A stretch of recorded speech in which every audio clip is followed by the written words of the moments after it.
السلام علیکم ورحمۃ اللہ وبرکاتہ۔ بسم اللہ الرحمن الرحیم۔ مصلحت پسندی یا جہالت۔ پرانے وقتوں میں لوگوں کو بیوقوف بنا کر مال بٹورنے کے لیے ایک گروہ ہوا کرتا تھا۔ اس گروہ سے وابستہ لوگ ٹھگ کہلاتے تھے۔ انہی ٹھگوں کا ایک واقعہ ہے کہ ایک دیہاتی بکرا خرید کر اپنے گھر جا رہا تھا کہ چار ٹھگوں نے اسے دیکھ لیا اور ٹھگنے کا پروگرام بنایا۔ چاروں ٹھگ اس کے راستے پر کچھ فاصلے سے کھڑے ہو گئے۔ وہ دیہاتی کچھ آگے بڑھا تو پہلا ٹھگ اس سے آ کر ملا اور بولا، بھائی یہ کتا کہاں لے کر جا رہے ہو؟ دیہاتی نے اسے گھور کر دیکھا اور بولا، بے وقوف، تجھے نظر نہیں آ رہا کہ یہ بکرا ہے، کتا نہیں؟ دیہاتی کچھ اور آگے بڑھا تو دوسرا ٹھگ ٹکرایا۔ اس نے کہا، یار یہ کتا تو بڑا شاندار ہے، کتنے کا خریدا؟ دیہاتی نے اسے بھی جھڑک دیا۔ اب دیہاتی تیز قدموں سے اپنے گھر کی جانب بڑھنے لگا، مگر آگے تیسرا ٹھگ طاق میں بیٹھا تھا، جس نے پروگرام کے مطابق کہا، جناب یہ کتا کہاں سے لیا؟ اب دیہاتی تشویش میں مبتلا ہو گیا کہ کہیں واقعی کتا تو نہیں۔ اسی شش و پنج میں مبتلا وہ باقی ماندہ راستہ کاٹنے لگا۔ بالآخر چوتھے ٹھگ سے ٹکراؤ ہو گیا، جس نے تابوت میں آخری کیل ٹھوکی اور بولا، جناب کیا اس کتے کو گھاس کھلاؤ گے؟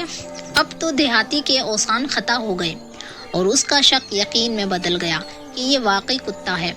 وہ اس بکرے کو چھوڑ کر بھاگ کھڑا ہوا۔ یوں ان چاروں ٹھگوں نے بکرا ٹھگ لیا۔ آج ہمارا معاشرہ بھی دوسری نوعیت کے ٹھگوں کی الگار میں ہے۔ یہ ٹھگ دراصل ہمارے ایمان کے ٹھگ ہیں۔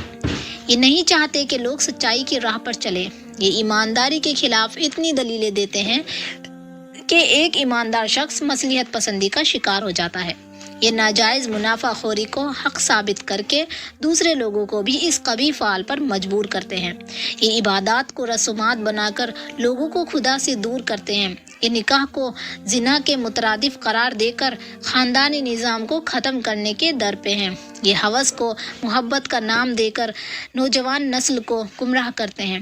یہ مذہب کو کلچر سے تعبیر دے کر لوگوں کو اس سے متنفر کرتے ہیں۔ غرض یہ ٹھگ اس جدید دنیا کے ماڈرن شیطان ہیں۔ یہ ہمارے پاس اپنی قبیح شکل میں نہیں آتے، بلکہ یہ سوٹ بوٹ میں ملبوس ہو کر ہمارے ہمدرد بن کر یہ ساری کارروائی کرتے ہیں۔ اس پوری صورتحال سے بچنے کے لیے ایک صالح مومن کو دو تدابیر اختیار کرنی ہیں۔ ایک تو یہ کہ وہ حق و باطل کے معیار کو عوام الناس کی رائے سے اخضاع کرنے کی بجائے وحی اور مسلمہ اخلاقی اصولوں سے اخضاع کرے۔